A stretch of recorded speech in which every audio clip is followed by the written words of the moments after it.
You're listening to The Critical Thought, where we challenge our listeners to use critical thinking when examining the teachings of Jehovah's Witnesses. Welcome to another episode of The Critical Thought, and I am so excited to be here with Harriet today.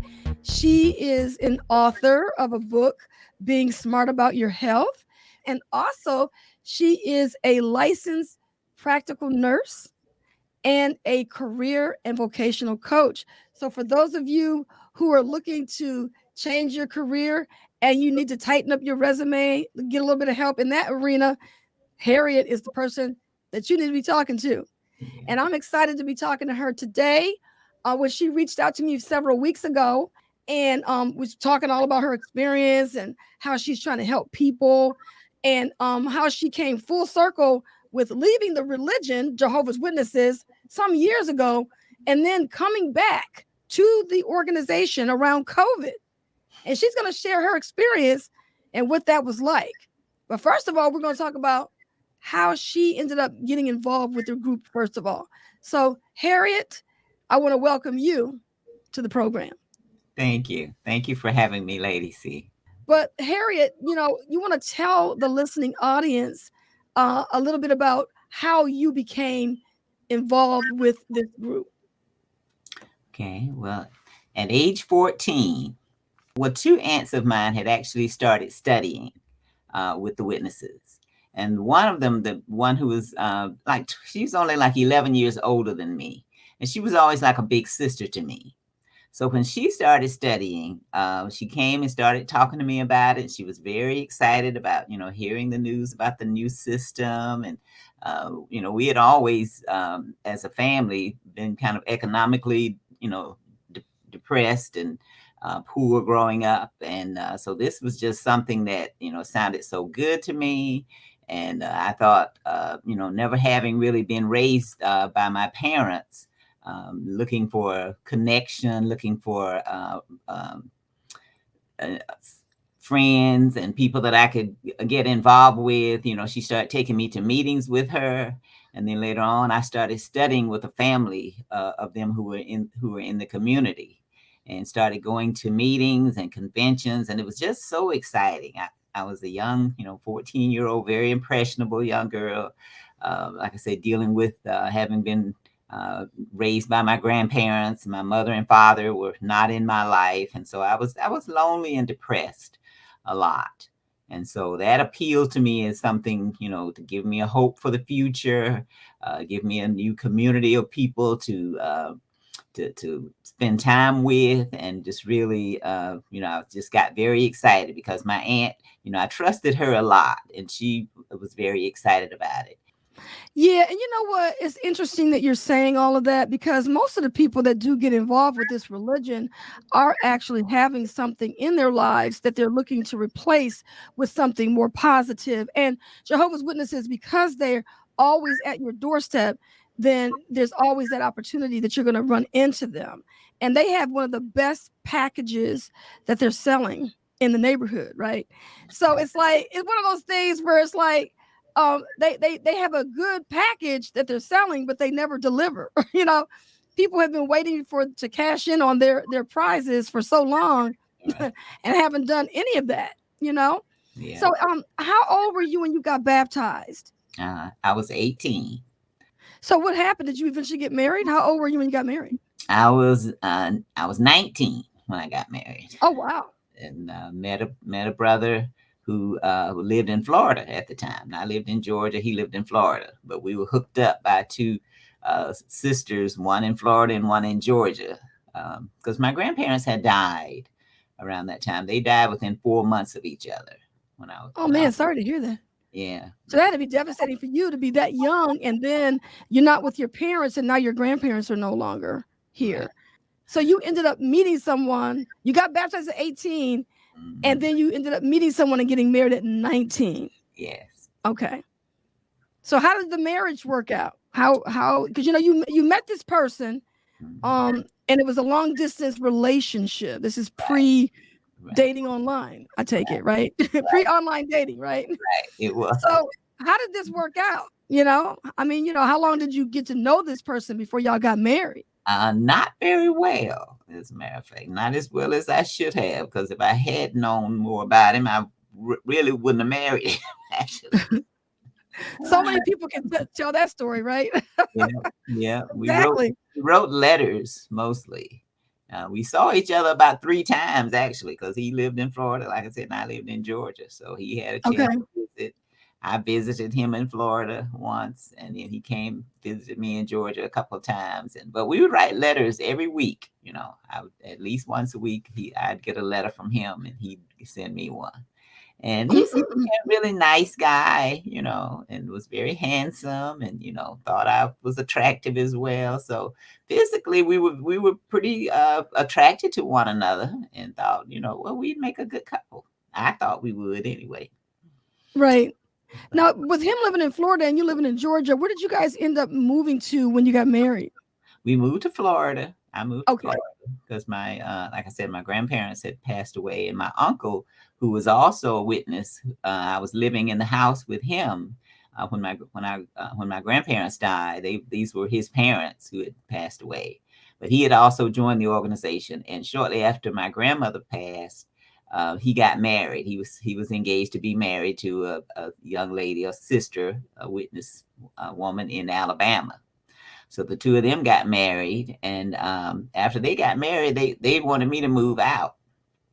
They said, a married couple needs their own place. So I moved Oh out. my goodness. Yeah. Now that's pretty bad because if they knew you were young, they knew you were vulnerable, where were you going to go? Well, I ended up moving in with a little bit older sister in the Oh, congregation. She took me in. Uh, okay. she had her own apartment, just a 1 bedroom apartment though we had. But she was very nice. She kind of treated me like a younger sibling. Now, how long did you stay married to how long did you stay married to your husband? We were married for 11 years. 11 Okay. years. Any children? Uh, we had one, but our first pregnancy, we lost that pregnancy, and that Oh my was goodness, sorry to hear about that. yeah, we Yeah. lost that baby, and that was really the beginning of my path of leaving the first time after after Okay. after losing that baby. What was the event surrounding that? Well, we had been trying to get pregnant for about 5 years, and this was the early 70s. We all had the news about 1975 was going to be the end of things, but I always wanted children, so I got pregnant. Finally got pregnant in 1979, and the baby had a great pregnancy, no problems at all. Didn't gain a whole lot of weight. I was active. I from time to time I would work, but I didn't work most of the time during that pregnancy because I wanted to take it easy and take care of myself. And from time to time, I would what they call vacation pioneer too when I was between jobs, because my ex husband made a pretty good salary, so I didn't always have to work. So during the pregnancy, I took off and took care of myself, and went through the pregnancy just fine. Went into labor um, in November of that year. Went to the hospital, expecting to have a baby, and but because it was a first pregnancy, the labor was taking a really long time, and the doctor finally sent me down for an X-ray because he could see that the baby was big. I'd only had one ultrasound during the pregnancy. I guess back in those days they didn't give you too many ultrasounds, but I'd had one ultrasound early on, but I hadn't had one in the late stages of the pregnancy. So I went down to have X-rays that night. I was, had been in labor for about 8 hours by that time, and still was only 2 centimeters dilated. So I got out of the labor bed and went to the X-ray area, and the nurse accompanied me. She had a stethoscope around her neck, but she never listened to the baby's heartbeat. Once we got off the fetal monitor, she never once listened to the baby's heartbeat while I was waiting down there to get X-rayed. And so, and it took about an hour for them to finally finish the X-rays and send me back upstairs. So when I got back on the fetal monitor, the baby's heartbeat was gone. But the doctor didn't tell me at the time. He suggested I have some medication to help me relax. And so throughout the night, they continued giving me drugs to make me sleep. And so I finally delivered the next day around 12 noon. And so when I finally pushed the baby out, the nurse came and got it and took it away. And I sat up, looking around and thought I would hear the baby crying, but I didn't hear it at all. And I started looking around and started asking questions about what happened. Where's my baby? And the doctor just lowered his head and he finally told me, he said, there's a problem with the baby. I said, what kind of problem? He said,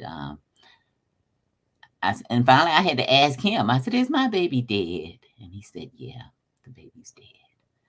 And so I let out a scream. I know that you could probably hear all over that hospital. I just could not believe my little 8-pound, 4-ounce baby boy was gone. And so they finally. Oh, that had to be devastating.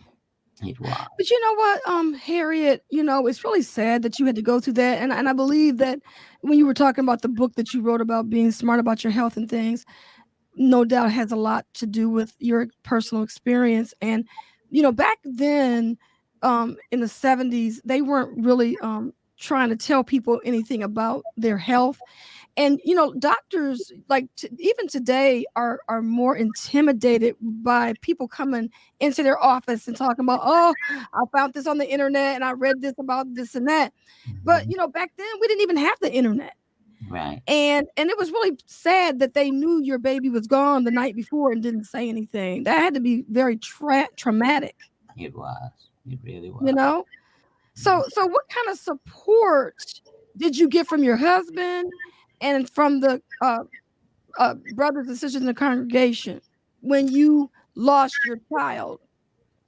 Well, like I said, that was the beginning of my waking up. Because when I left that hospital, I got not one of my so-called brothers and sisters at the Kingdom Hall call me to say anything. My husband's response to it was to go on back to work. And he even said to me, that baby's dead. There's nothing we can do about it. So there's no reason for you to be sitting around here crying because that baby's gone. We may see that baby in the new system. You're just going to have to let it go. But, there's no way I could just have a baby kicking around in my belly one day and not ever see it alive outside my body. There was no way I could reconcile my feelings or anything to ignore that. And I even tried to call some of the sisters. One in particular who had also lost a baby, but she couldn't even talk to me. She said, I know I've been through it, but I can't talk to you. I just can't talk to you about it. So I received no support at all. The elders came to visit me about 3 weeks afterwards. And I thought, well, finally, maybe they're gonna come and comfort me, maybe read some scriptures, give me some comfort. They sat down at my kitchen table. I sat down with them, and the first question out of one of their mouths was, "Do you think maybe you're losing that baby was due to a lack of faith?" I just got up. I got up from the table. I went in my bedroom and closed the door. And I could hear them out there saying, "Is she coming back? She coming back out?" And my husband came in the bedroom. He said, "You coming back?" I said, "No, I'm not coming back out there. I'm not." And I couldn't do anything except cry, like I was doing basically every day. It was crying. But it was like God finally said to me, "This is not me. Don't you realize this is not me?" And so I woke up then, and I made up my mind that this was not the path for my life to be so involved with people for years. I mean, years. We going out in the field service together. We going to lunch. These women gave me a baby shower. They gave me a surprise baby shower at my house. Okay. Had my husband take me out and brought me back home. All of them in my house brought food, gifts, the whole 9 yards. So all these women who just, had come across as such great friends, supportive, involved, loving, all of those women, none of those women even came to my house or called me to offer me a can of soup or anything. I said, like I said, that was the day I woke up because God clearly said to me, "This is not me." So so immediately you just cut off all contact with the congregation and going to the meetings at that time? No more meeting attendance? I did. And then about 3 weeks after that, the elders, once they saw I wasn't coming back, they called me and said, "We need to have a meeting with you." I said, "What about what?" And he said, "We hear you've been talking against the organization." And I said, "Really?" And the only thing they could have heard was me what my husband might have told them about the fact that I felt like these people had no God in them at all. So I guess they had made it up in their mind at that point that they were going to disfellowship me because they said, "We need to have a meeting with you. We hear you've been talking against the organization." So I said, "Okay." So what I did was I set up a time for them when they set up a time to come. I went ahead and wrote a letter that said, "This is to notify you that I'm terminating my membership with Jehovah's Witnesses. I have never met a group of so cold and callous people in my life. I no longer want to be affiliated with this group." So when they came, I just opened the door, handed them the letter, and closed my door. And after that, I was gone for 43 years. So you want to talk a little bit about your experience and how things shaped up with you and your husband first, and then kind of talk about where that led you and how you got on your path to where you are today. Once I left, I decided, you know what? I think I want to go to nursing school because I had been a nurse's aide for a time to see whether I liked nursing. I enrolled in a vocational technical college near where I live, and started nursing school. And this was about 6 months after I lost a baby, and I started nursing school. And so my ex, I told him, I said, "Well, I'm not going back to the Kingdom Hall, first of all." I said, "But you and I, we've been married. I still want to have a baby. I want us to have a life together if we can." So he and I stayed together for another 2 years, as a matter of fact. And I ended up getting pregnant for the second time and had another baby boy. But because I didn't have a support system any longer, I didn't really have any friends because you know how you alienated yourself pretty much from all of your friends and family when you were in that organization. So living in Florida at the time,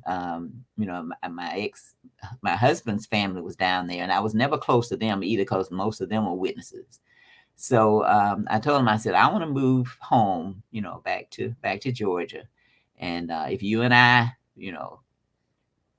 if you want us to stay together, we can, maybe we can get some marital counseling and move forward. We have another child together, and I just like for us to move home, move back to Georgia." And so he said he'd think about it initially. So when our son was 18 months old, as a matter of fact, I left and we moved back to Georgia. And I told him, "I hope you'll come, but if you don't, you don't." So it was only 3 months after I moved back to Georgia that he was calling me saying he wanted a divorce.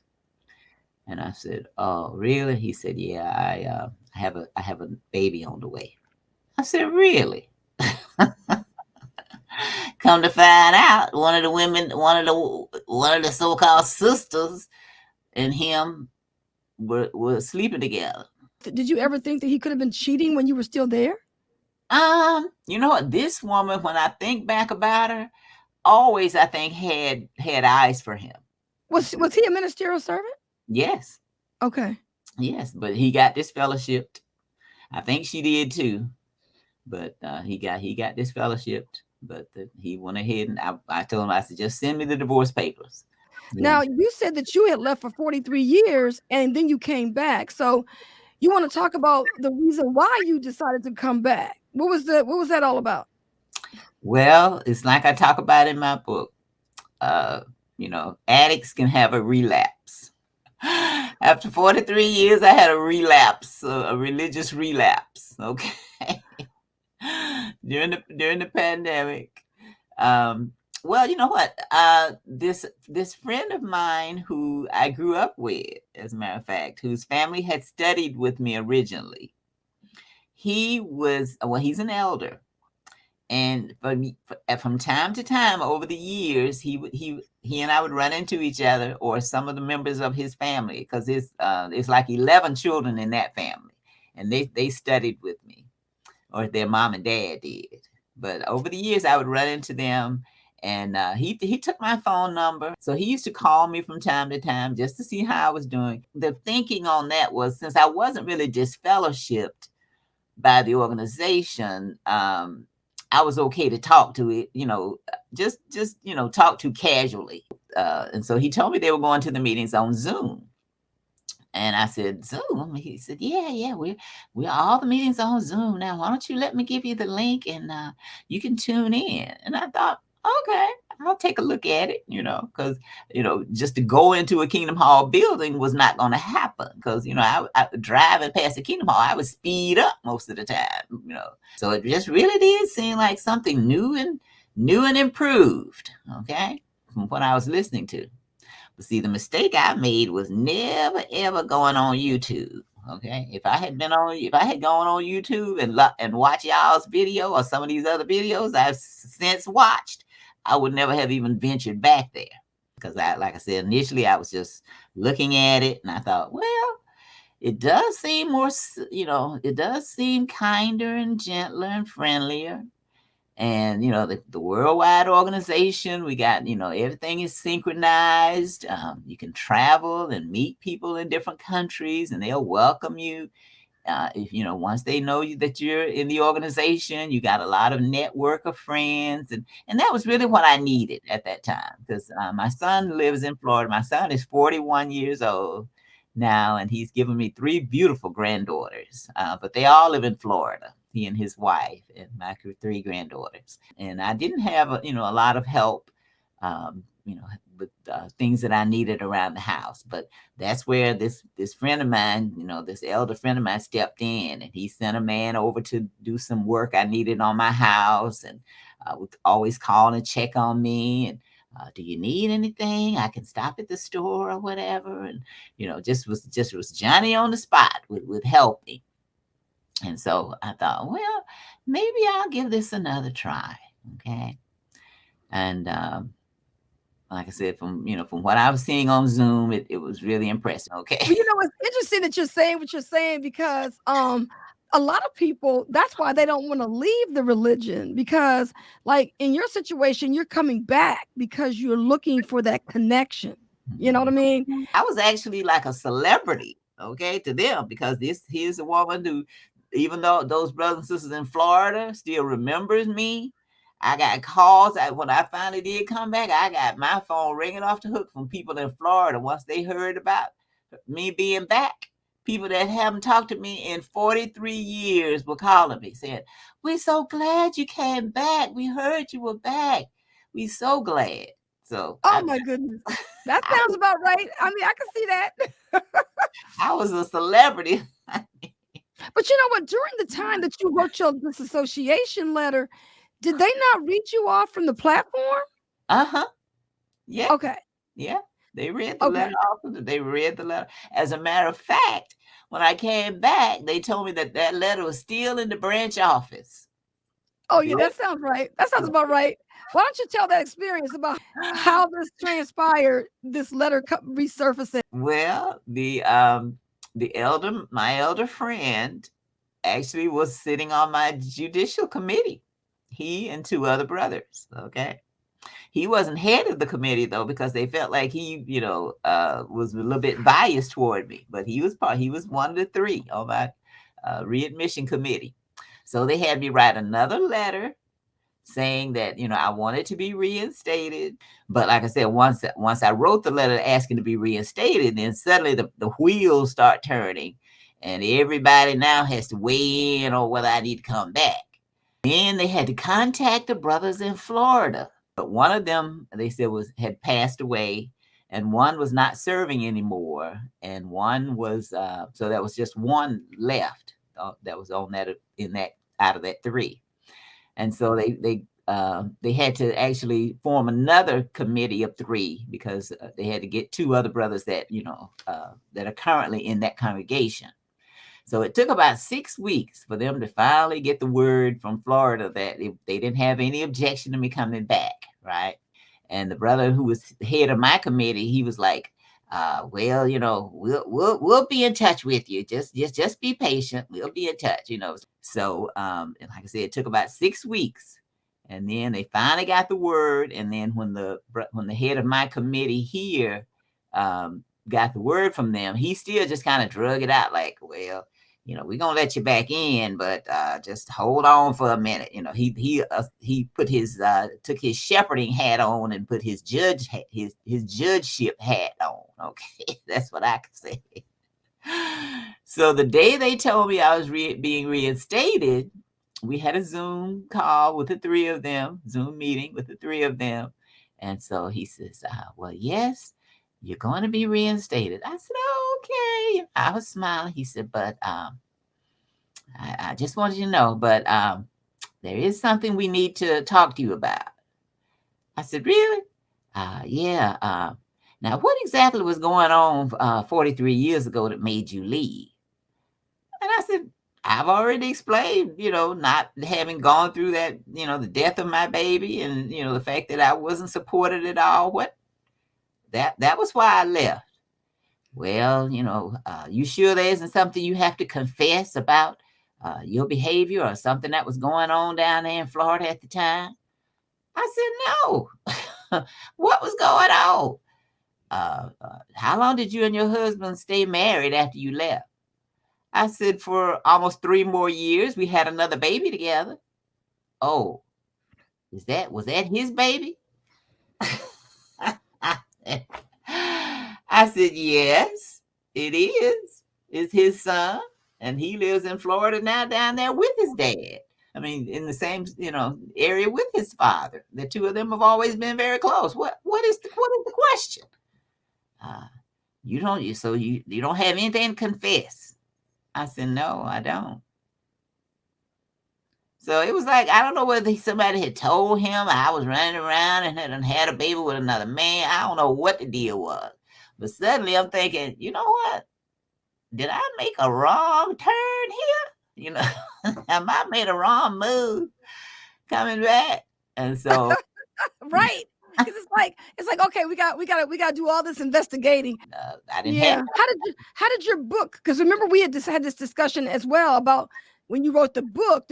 How did that book play into the scenario of you getting reinstated? Okay.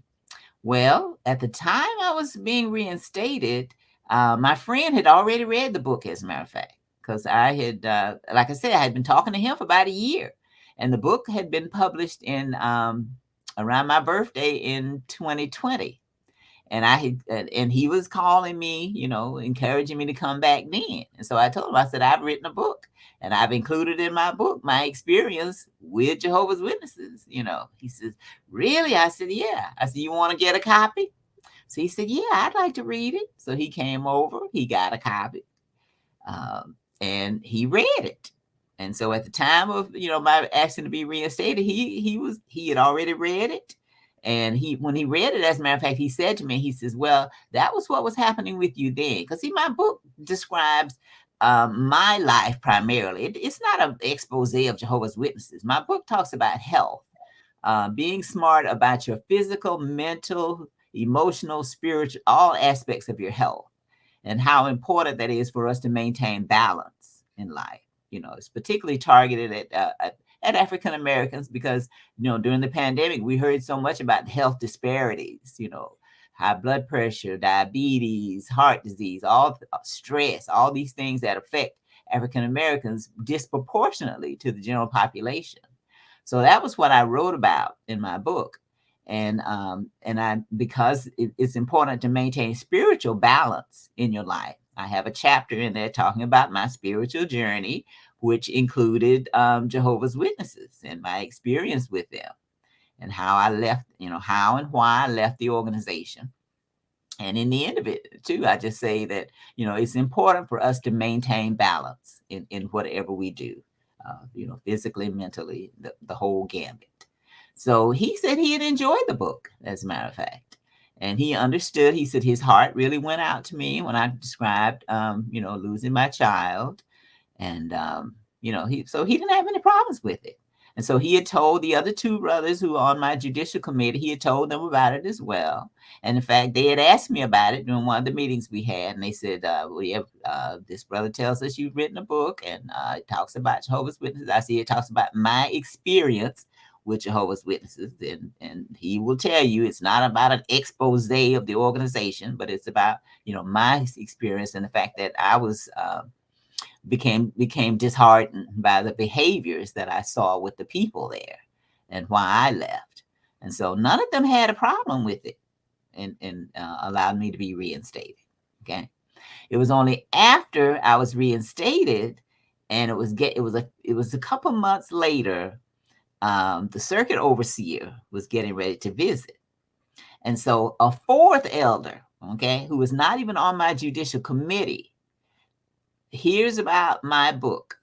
And suddenly, and my friend told me, he said, he's just trying to earn some brownie points with the circuit overseer. That's what that is. He knows, he's heard about your book, because I had to have a new Bible study too when I got with the group. So the sister I was studying with, he was her field service overseer. So she had asked me about the book. I had told her about the book because, when we first started the study, she asked me to tell her a little bit about my life and what happened and all. So I told her the whole story, and I said, I wrote about it in a book. I said, but at this point in time, I won't be out there, pushing the book and telling people, read this so you won't be a Jehovah's Witness. I said, the book is about maintaining balance in life. I said, but the main focus of the book is about being healthy, in all aspects of your life.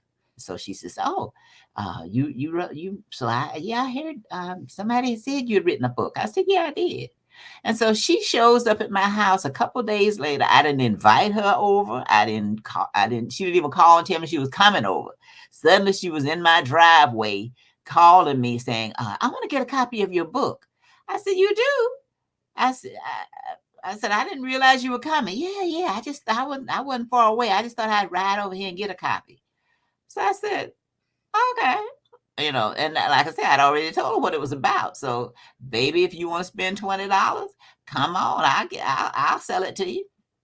So I put the book on the porch, and she put the $20 bill on the porch for me, and got her copy. And so she went home, and I guess she just went straight to that chapter that talks about spirituality versus religion. That's the chapter. And she read it. And so the next week, when we had our study, she actually had this fourth overseer's wife at my study that next time. And the fourth overseer's wife was like, "Yeah, we read your book, that chapter in there. Jehovah's Witnesses never said 1975 was going to be the end." I said, "Yes, they did. No, that was something that, a lot of the brothers got, they assumed that, it was kind of like a rumor that was spread, but the organization actually never published anything about the 1975 being the end of the world." I said, but I didn't leave the organization after the world didn't end in 1975. I still stayed in it because I felt like this was still God's organization. They brothers obviously can't predict the future, so maybe it's not a good idea for them to try. But they did say that, and so that's why I wrote that in my book. And so she just kind of sat there, and I said, "Yeah." I said, "Do you know in the 1920s, they were telling black people their skin was going to turn white in the new system?" She said, "What?"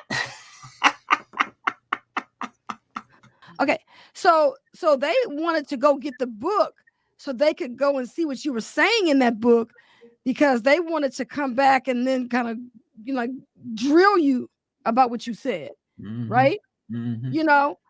And so after all this went on, what happened after y'all had this discussion? Did y'all go into any more discussions about the Watchtower's teachings, or what else transpired from the conversation? Okay. Well, those two left me alone after I told them about that black folks' skin was gonna turn white, and they had never heard that. Like I said, they sat there like a deer caught in the headlights at that point. So they do kind of back up, because this woman is not a kid, and so they left me alone. But see, her husband, like I said, this fourth elder, who was determined, I guess, as my friend said, to earn some brownie points with the circuit overseer, because the circuit overseer was coming that following week. So, like I said, he sent his wife to the study, first of all, I guess, to kind of scout things out. And then after the study, the next day, he called me and he says, "Yeah, I read that chapter in your book." I said, "Really?" I said, "Did you read the whole book?"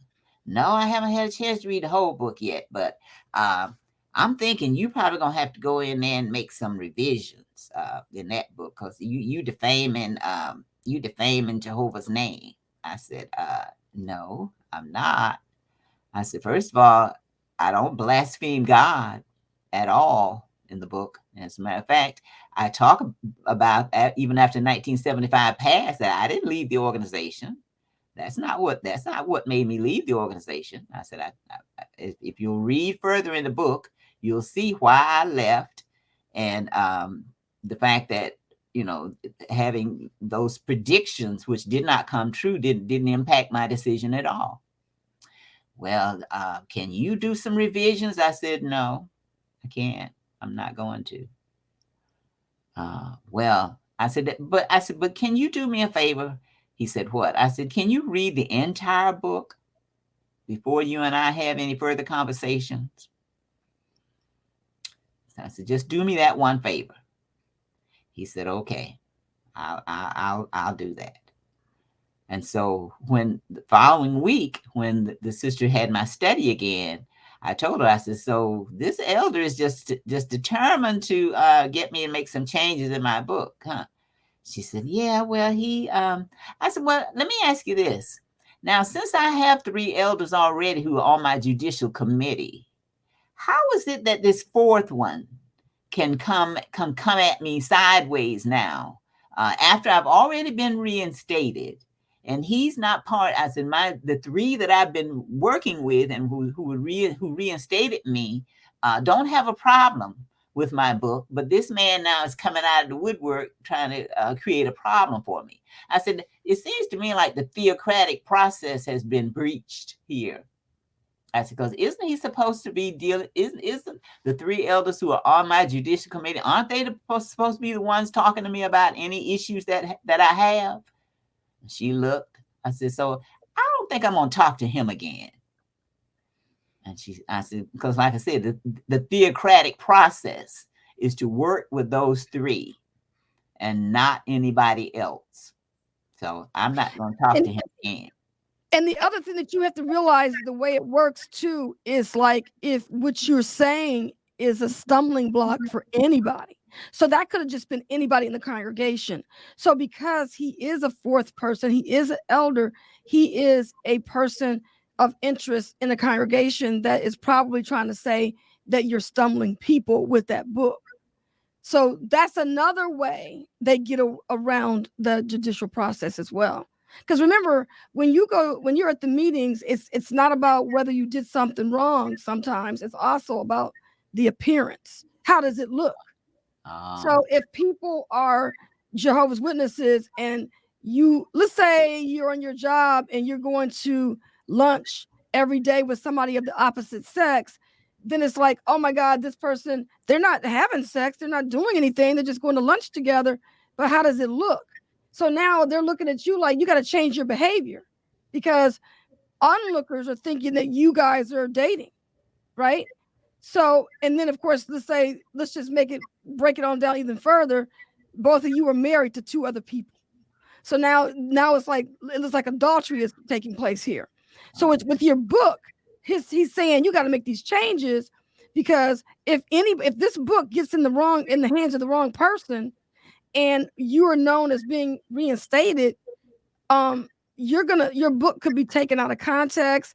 Other people could be stumbled. Anything that you say against the religion is a no-no. I don't know if you know that or not. Oh yeah. But just even from a PR standpoint, public relations, if you are on the street and the news media comes up and tries to interview you and talking about the organization, Jehovah's Witnesses are told that they're to say no comment because they are not representatives of the Watchtower to be speaking on their behalf. So they won't even let you do that. So this is the reason why this book is becoming such a controversy for this brother, because the other brothers are not thinking like that. Yeah. So how did it play out with the circuit overseer? What happened after he got involved? Well, you know what? He didn't actually get involved. The circuit overseer's wife came to my Bible study. They decided to let her come on the Zoom Bible study the following week when they were there. And so without my knowledge or approval, they said, well, the circuit overseer's wife is, she's going to be at your Bible study. I said, okay. And see, I felt like he trying to intimidate me now. That's what it is. He think he can intimidate me. So I said, fine, let her come. So she came to the Bible study. Very pleasant lady, very, very pleasant.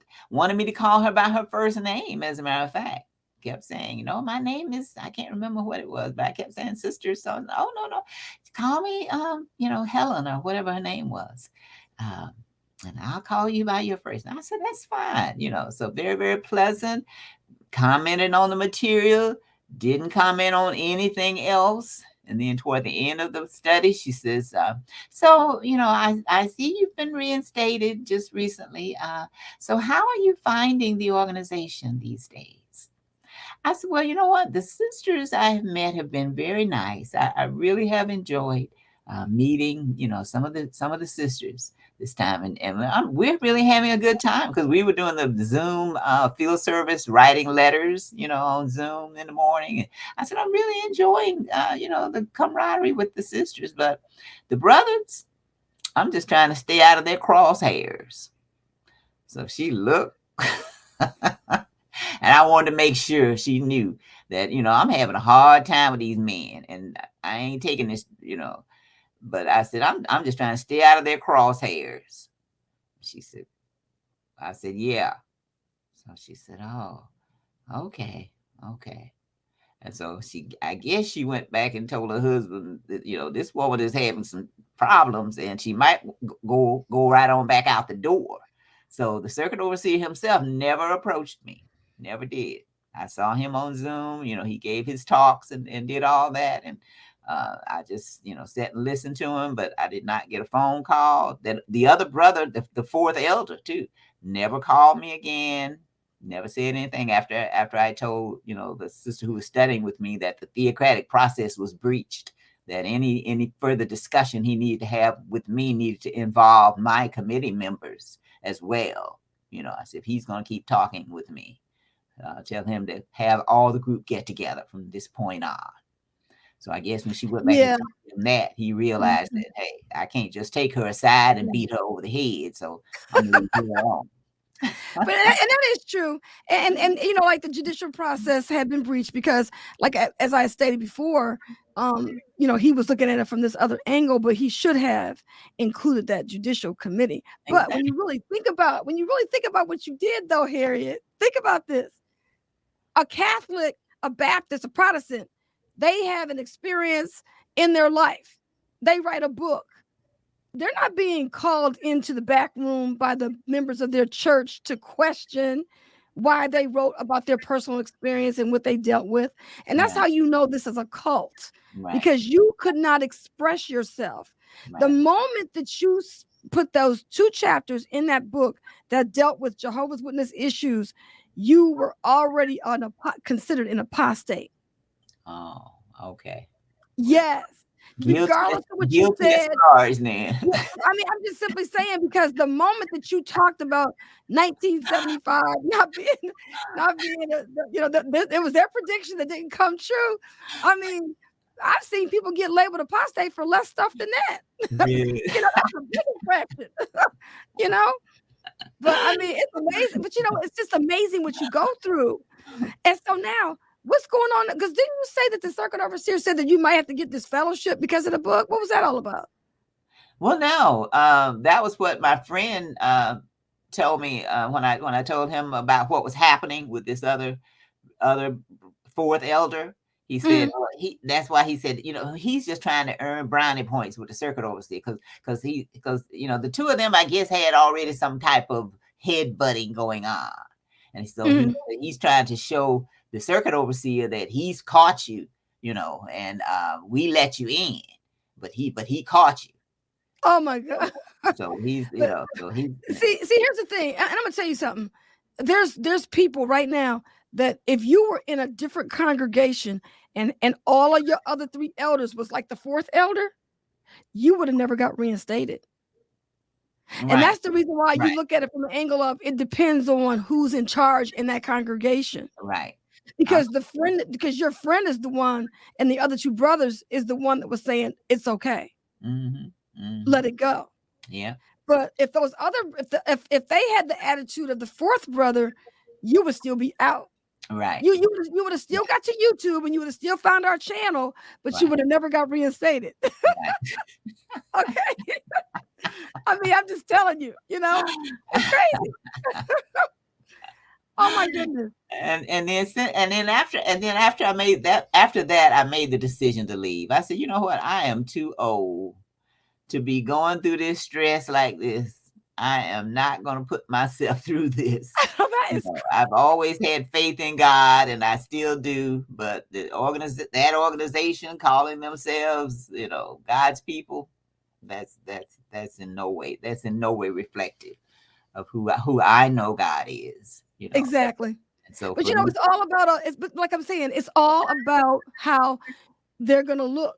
So if we have a member that belongs to the congregation that's got a book floating out on Amazon, people can read it. And I don't know why they even go down this road, because the average person is not even going to connect the 2.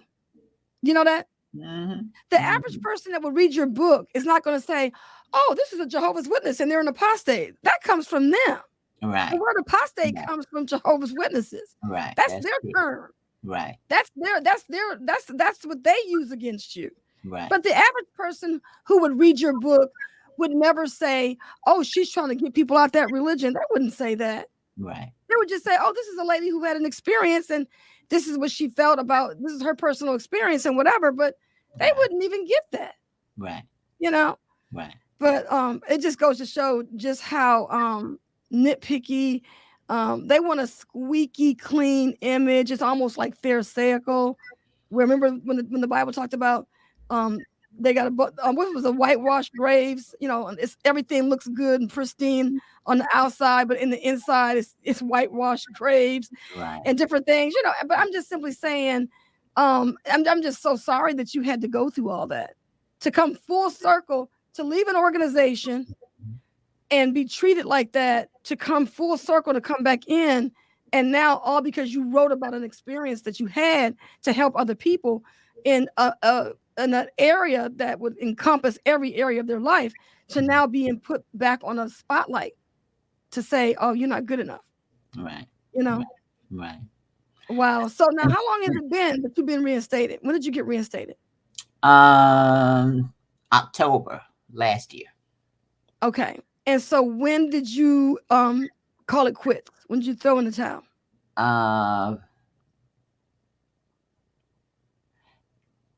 The memorial was the last meeting I attended. Okay. Now, have you been in contact with anybody? Well, every now and then I'll get a text from the sister who is studying with me, because she gardens like I like to garden, and she likes to cook, and we have some things in common. So every now and then she'll text me, and some of the other sisters too that I would be in the field service Zoom meetings, would text me from time to time and just say, just want to know how you were doing. And one just, she was like, where are you? What is going on? I haven't seen you at the meeting. I miss you. I love you, and these people I've never even seen in person. I've never even seen them in person. Okay. But I made an impression, on some of them. And so she'll text me from time to time, and I just say, just thinking of you, hope you're well, kind of thing. But Okay. they've surmised by now that I'm not coming back. But evidently there's not been any kind of official announcement made about me, because they can still keep it, because they still keep it in touch. So maybe after they see this. Right, this video. I was gonna say, once this video drops, what about the brother that your friend? What about your elder friend? Have you heard from him?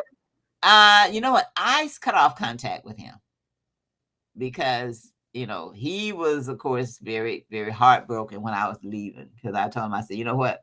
I went to the doctor. My blood pressure was kind of high. I can't do this. I just really can't do this.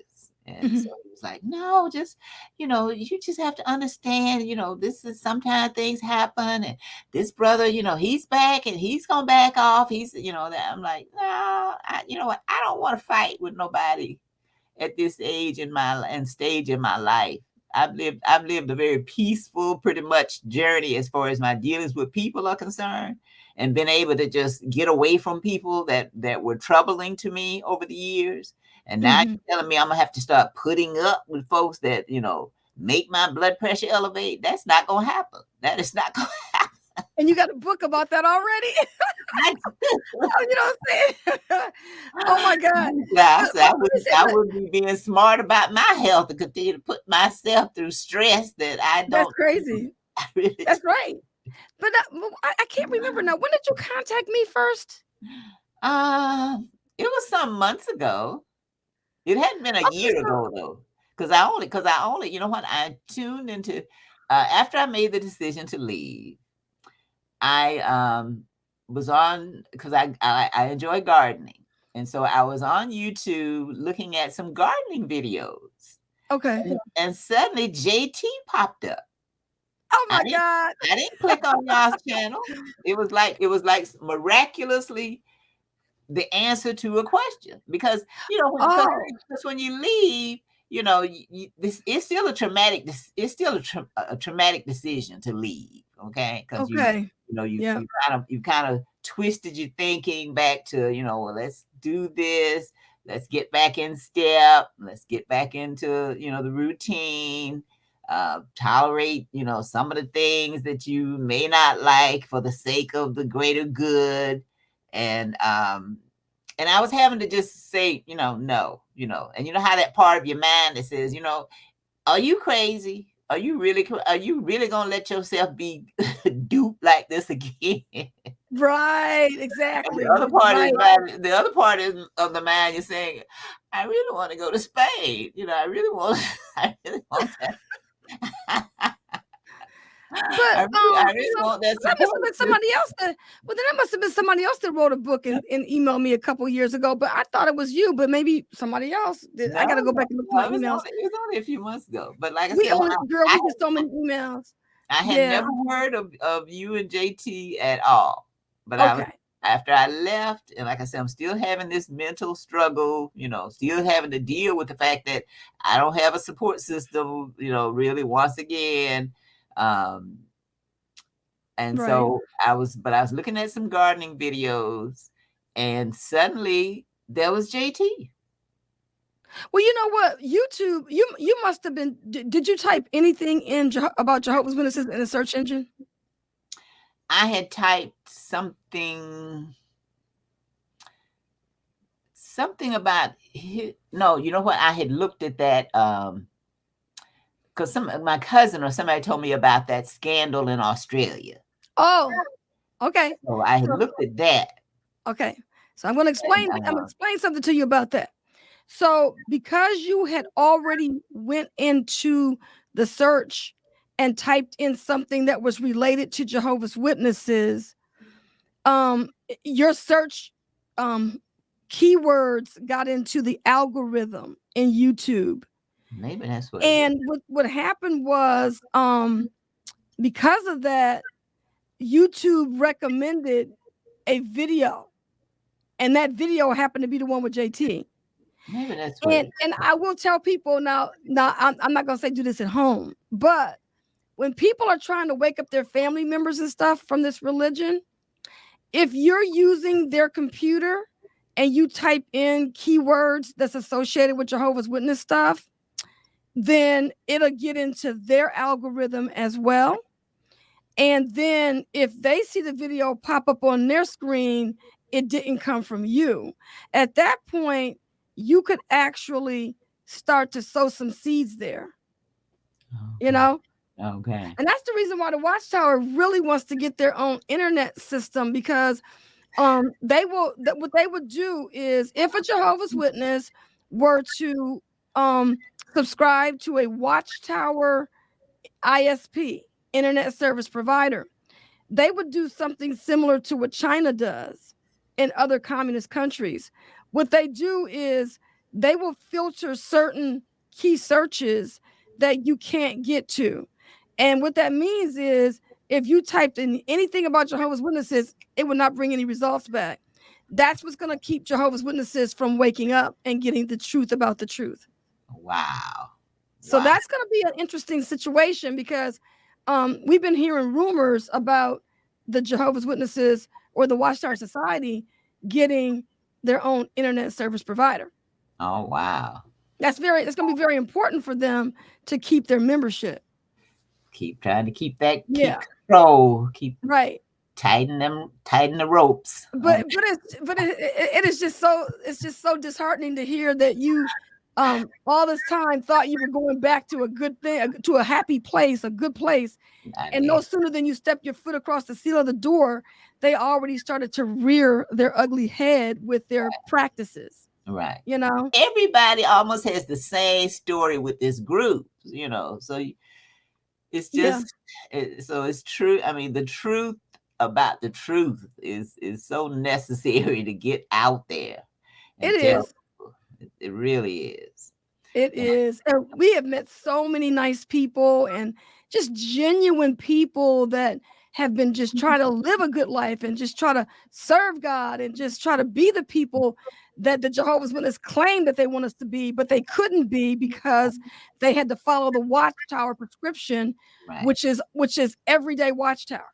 Right. You know, something that has to be related to Watchtower, or you got to measure everything that you get ready to do to ask whether or not you can do it, because is it approved by Watchtower? Right. Nobody wants to live like that.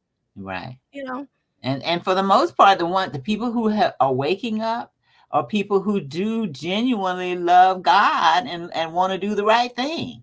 Exactly. That's the common story, common thread that I see in almost every interview. The person says, well, I wanted to do what was right. You know, I tried to do what was right. You know, just wanted justice and kindness, and found that they really couldn't get that there. They really couldn't get, you know, get that there. Kindness, justice, and the fruits of God's Spirit. Yeah. It's pretty bad that we have to go through all that. And I think the worst part about this religion is the constant denying yourself a life. It is. Just trying to make a living, giving yourself the permission to have a career, to save money for the future, because or buy a home, and when I say buy a home, I don't mean that people are not buying homes because they're witnesses. I'm talking about encouraging people to do that. Right. I'm talking about Right. give a financial class, Finance 101. Tell people to invest money. Tell people to buy a home. But the Jehovah's Witnesses are like, oh, if you have a home, you should downsize. You should pioneer. You Mhm. should look for ways to do more in Jehovah's service. Right. And so they're not teaching you to save for the future or your retirement, but they're giving their blessings to people saying, oh, this person did a great job because they quit their job to pioneer. They Right. sold their home to be missionaries. Right. And it's like, oh my God, it's terrible. And now you get older, you have no kids, you have no money, and you have no support system. Right. And this is the constant thread that people are finding themselves in.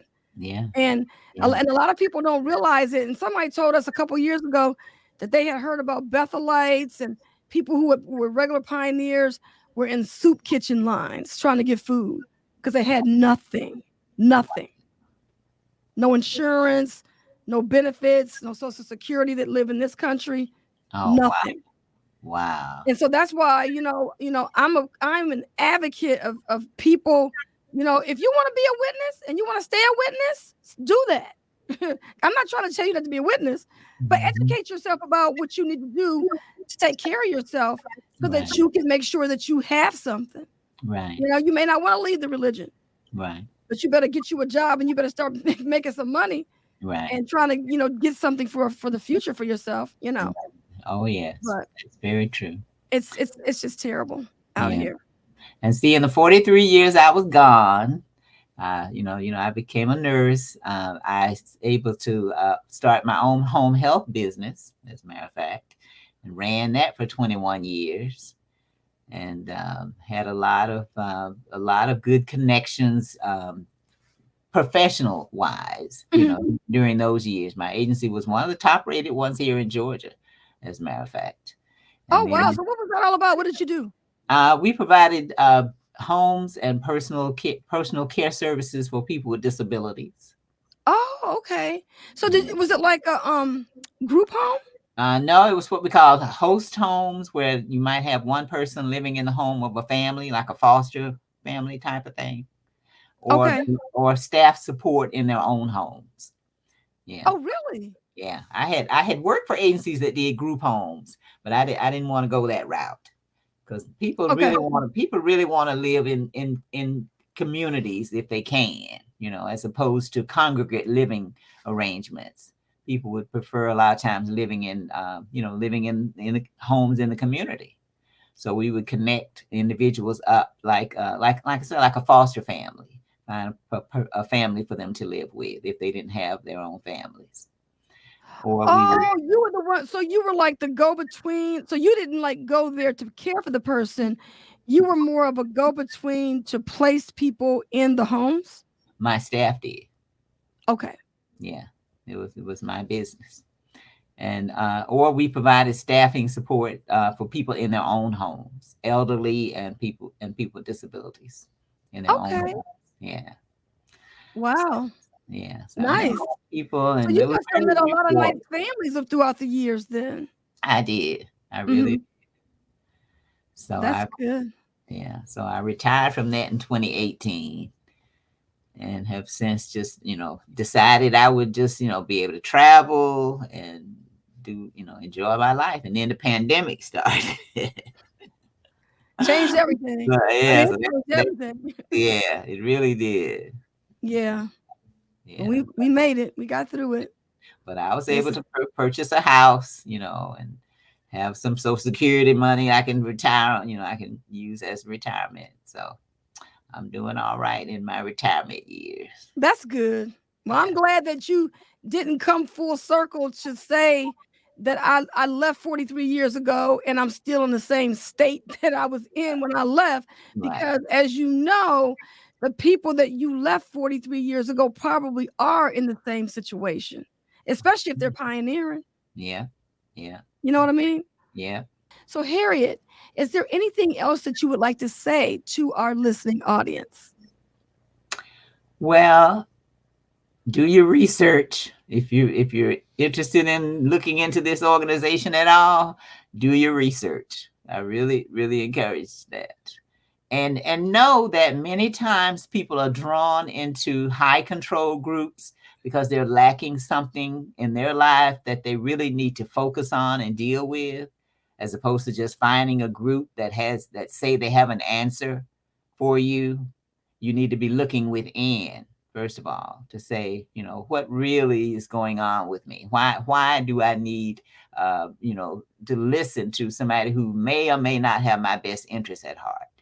And that's what I talk about in my book too. Take a long look in the mirror, first of all, to say, what is motivating me to do the things that I do? Am I depressed? Am I, suffering from post-traumatic stress disorder? What is really going on with us that causes us to make the decisions that we make? Be it overeating, drinking, whatever it is. We really have to become very mindful of what is going on with ourselves, and realize that the answer lies within, first of all. Before you can connect to anything, you have to be a healthy person connecting with anything. And how can our listening audience get a copy of your book? Well, it is available on Amazon and Barnes and Nobles. And again, it's called Being Smart About Your Health, a Black Person's Guide to Better Health and Longer Life in America. Thank you so much. I appreciate having you on our program, and I hope that our listening audience was able to get some good information from your experience. Thank you. This program was sponsored by Critical Thinkers.